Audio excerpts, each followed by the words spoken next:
Hello, this is E at Ungoverned Records and welcome back to our FL Studio Beginners Tutorials series. This is the 4th episode. If you would like to see any previous episodes, you want to catch up, see the description in the video, I'll leave the link of the playlist there for you to have a look through. But this lesson we're going on to the mixer, so what we're going to have a look at is just sending some channels into the mixer, adding some effects, and just a general overview of the mixer and some of its settings and buttons and and maybe just sending some automation into the playlist as well. We'll chuck that in as well.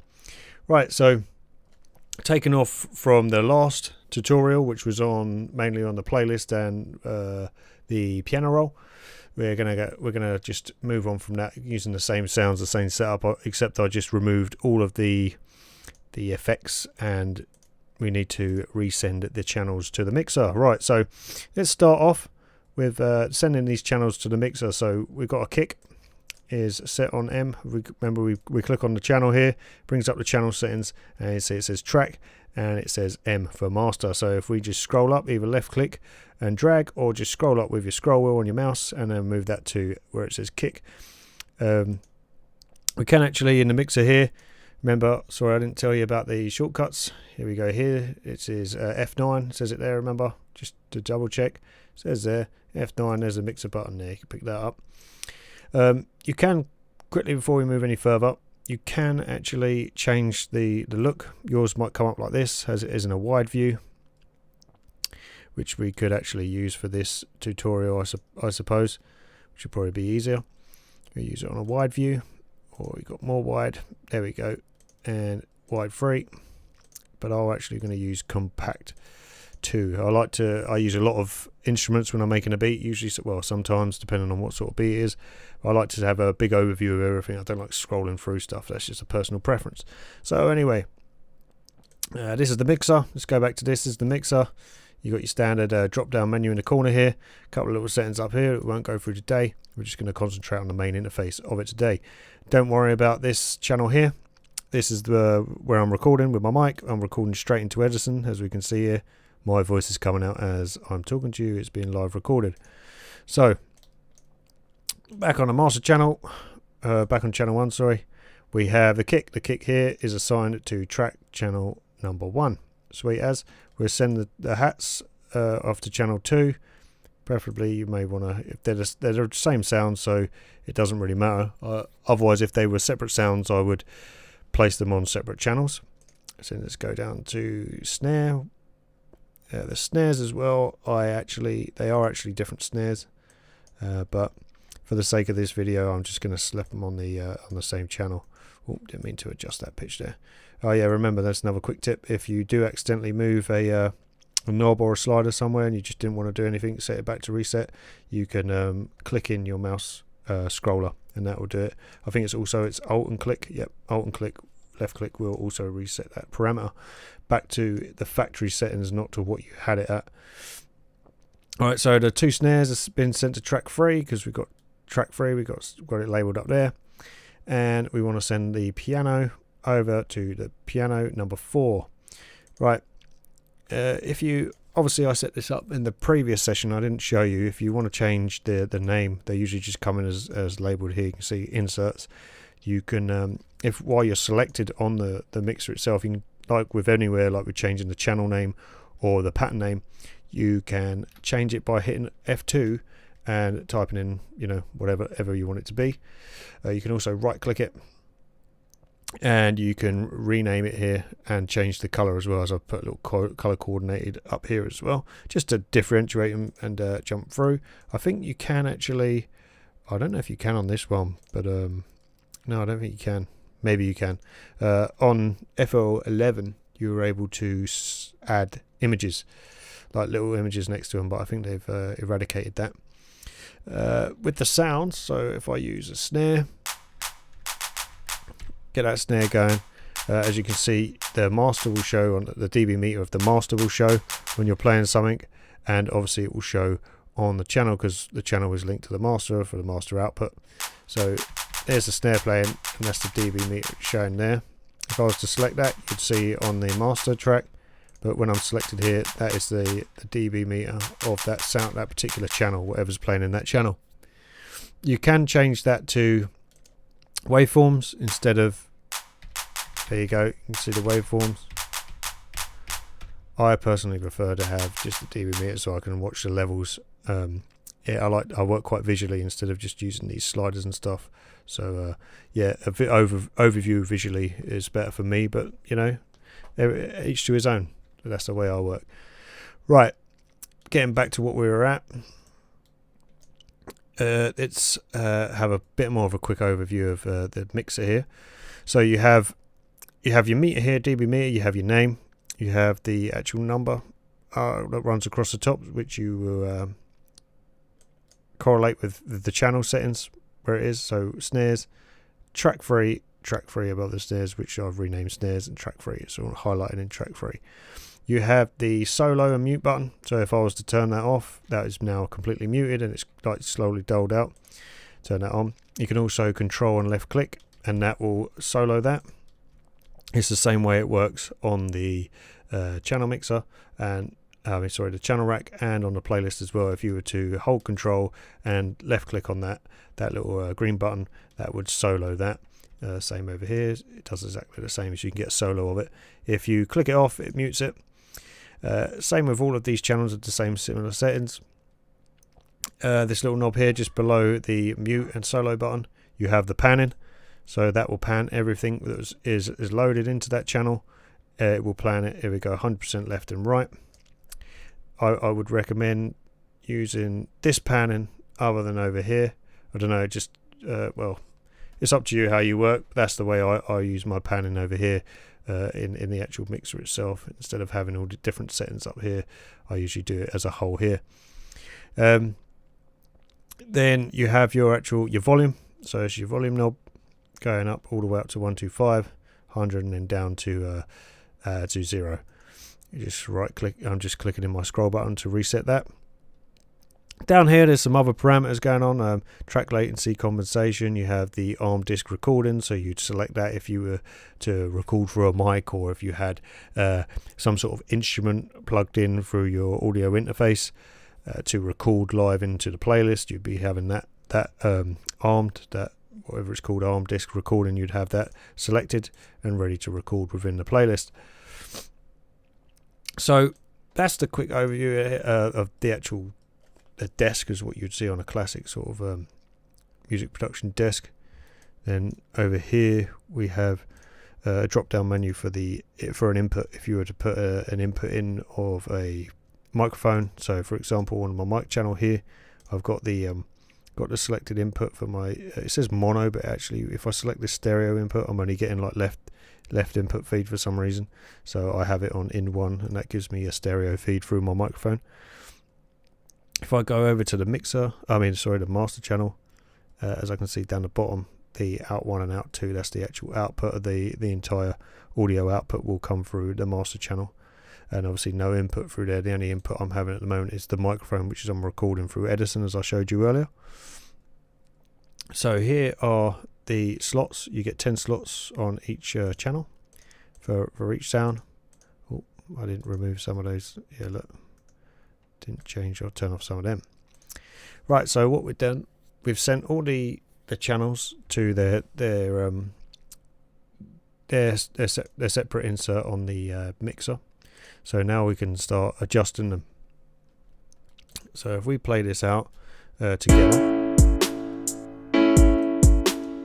there we go. We can see all of everything that's playing through separately through our mixer.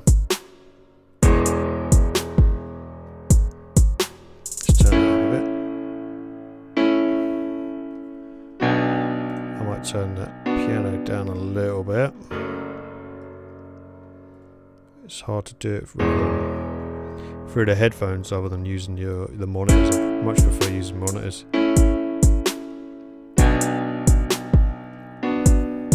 Tell you what, while I'm there, I'm going to loop over. I'm going to control and left click at the 9. I'm on the snap. I'm snapped to line. I'm going to drag it all over to the end here. And now that will loop. That will loop this little section here, constantly loop over. So let's just quickly go through. I'm going to add some effects over here. So on the kick, I'm going to want to, the kick's probably fine because I'm not using any bass or anything at the moment.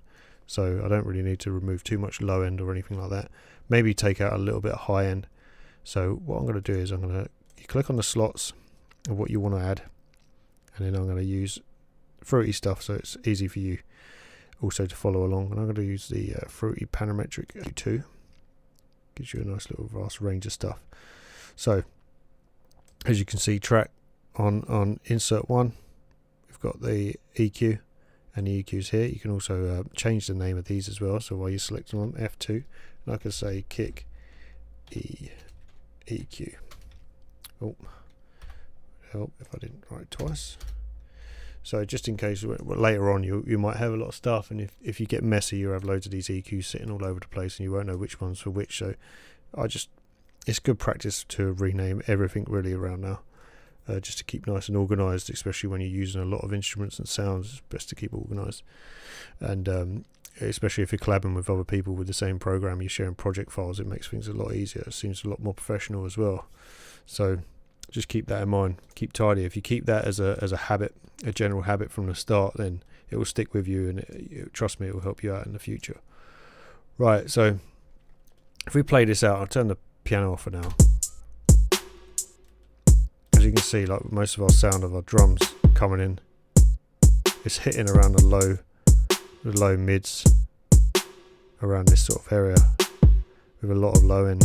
So we could actually cut that out. If there was some bass in, I'd cut out sort of like that, or maybe cut it out a bit sharper using different effects up here. But I'll go through some more tutorials on these different plugins to make things easier for you as well. So what we'll do is for now is just cut off, just drag down that low end, that high end, sorry, and just cut that out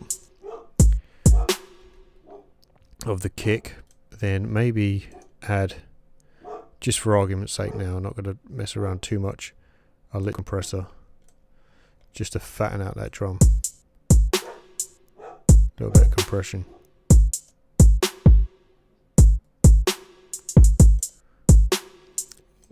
Now I know a lot of people, if they watch this thing, and be like, is that what you're doing? You're not adding in, changing any of the parameters or anything, just literally slapping a compressor on. Yes, that's what I'm doing at the moment for the interest of this tutorial.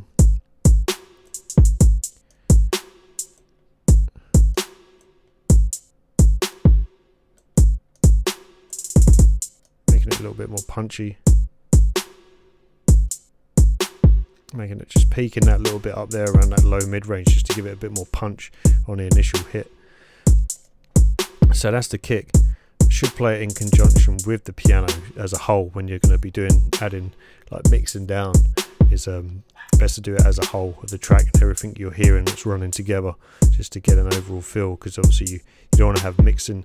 When you start mixing certain frequencies, you're going to get them colliding, and you get what's classed as sort of like a muddy mix is what you're going to end up with, and things that sound drowned out. And if you're using quite a bassy drum with like an 808, for example, you're going to want to use things like side chaining, or just cutting out the real low ends and stuff. There's loads of little tricks and tips, but that's going more into the mixing side of things, sort of mastering sort of side of things and stuff. So let's just quickly finish up that, and then what we'll do is we'll add a little, for the hi-hats we'll add exactly the same. We'll give it a little EQ, and as you can see, we'll cut out those low ends just using this.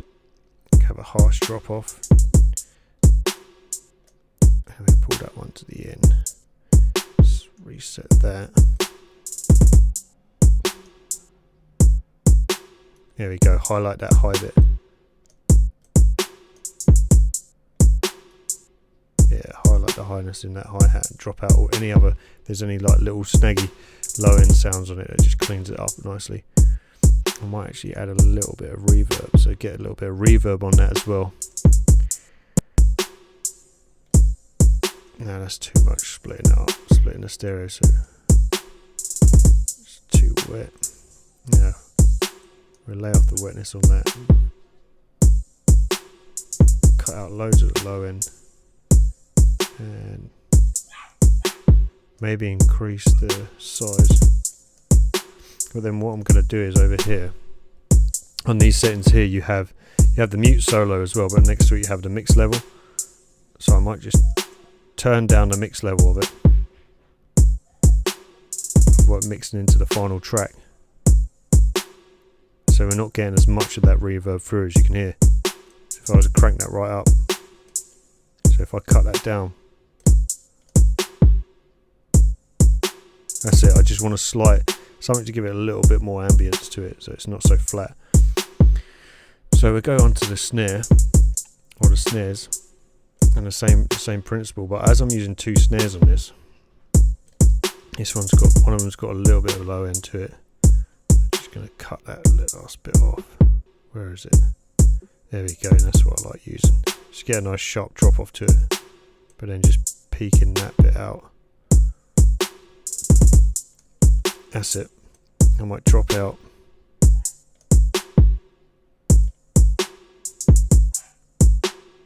There we go.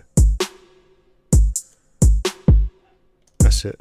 Just dropping some more out of that high end, of that treble there, to compensate for the hi-hats. I know I said to you about renaming stuff, and I haven't been. I'm just trying to get through this to speed things up. Just do it for this one, snare EQ. Right, and then we'll add that. Sounds like there's already a bit of reverb on the initial sound itself of this one of these snares. This one not so much, but this one has this sound. You can see here the trail. It definitely has already a loaded. Yeah, it has its own sort of reverb, so I might just leave that one. Should have really used the dry one, but I suppose I was using it and it fitted with the track anyway. So let's get the piano back in.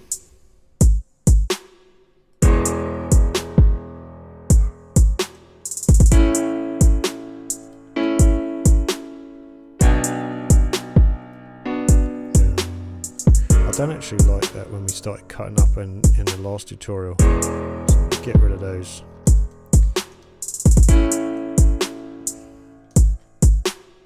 It's better. Although that middle one's too low and the last one's too high, but for now that'd be fine. And what we do with this, wrong one. Let's use the other. We're going to replace. Look on the drop down menu, replace. Let's go back on this EQ, see what we got. Okay, so there's a little bit of high end, but we can get rid of that. It's not really going to make much of a difference. On the low end, there's a bit of low end, but for now we'll just keep that. That'll be fine for what we're working with. And just raise up in the middle a bit, just to brighten it up in the mid-range. We'll add another bit of reverb. We necessarily wouldn't want to. Sometimes you wouldn't really want to be creating loads of different effects like the reverb as such. You'd want to link all of these channels into one sort of another channel where you apply a reverb to, so then every channel you can send into that and then control the mix of that into that channel, which is a better practice. But for now I'm just literally want to show you just dropping in effects on different slots and then applying those to different instruments as such, and just sort of giving you a more overview and trying to get too complicated too soon. So anyway, let's just listen to that piano on its own for a second. I'm going to split that up. I hate that, it's just annoying me, that is, but it's okay for now. I'm going to cut those low ends out because I don't like it. It sounds too muddy sometimes when you've got reverb on the low end. I'm going to really increase the decay and the size. Get that ambience. Weighing it up as well. Maybe soften it a little bit. Nah, too much. That's because of that note as well. That'd be fine for now. You do also have on a lot of these effects, and obviously the channels in here. You have these two arrows up here.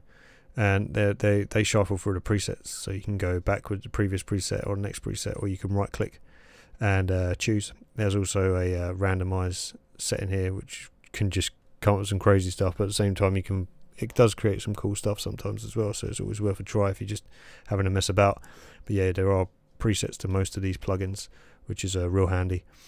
I should have really used something like the Large Hall or something. I like to just sort of familiarize and customize my own stuff and start messing around with different settings, and you find your own little sound, which is cool, which is a good thing to do. So, you know, go through presets and stuff, but remember, like, within music, you want to try and find your own sound, and that's probably one of the hardest things to do, because everyone is influenced by everything, and like, there's, you know, anything that anyone has ever done has been influenced by someone else or other people, because everything you've ever seen since you've been born is what other people have done, or necessarily the world as such, but like, you know, things that everyone's created has been something else, so you've had a direct influence from someone else. So it's one of the hardest things is to be to stand out and be very different, you know, and have your own sound, like a Dre has his sound, or Timbaland has his sound, or, you know, these different producers that stand out and have their own sound. They are unique, and that's really what you want to try and do. You want to find that, but for now, learn the craft. If that's what you're aiming to do, learn how to do it, and then later on you can expand and let the music express who you are. You know, you express yourself through your music and create your sound. Right, so for now, I think that's good enough. Just to show you a brief overview of the mixer and how it all works. How most of it works are pretty simple. Some of the settings down here I didn't really talk about, like the equalizer and stuff like that, and that's a generalized equalizer for every given channel. But, you know, I prefer to use separate equalizers as like this to tweak my sounds. Fruity comes with a fair few plugins for you to use. There's loads of different stuff that you can use, have a flick through, have a play with, like delays and reverbs are probably what you can, and like compressors and EQs are what you're going to be using the most for when you're mastering and mixing everything down. So yeah, that's the look at the mixer for you. I hope that's helped. Have a quick look through, and you've probably come up with most of that yourself just by playing around. So yeah, I hope you're happy with that for our beginner tutorial on the mixer. And next, I think we're going to start looking at going in a little bit more depth in things, I think, because now we've covered most of the basics. So I hope you've enjoyed. Thank you for once again, if you're coming back, thanks again for joining me again for another tutorial. All links and descriptions all links will be in the description for previous videos, and if there's anything you want to know, if you want me to elaborate on anything else or help you out with anything else, just leave a comment on the video. If you like the video, please like. If you're not subscribed, please subscribe to keep up to date with beats and for more tutorials that are coming their way. So once again, thanks very much and take care.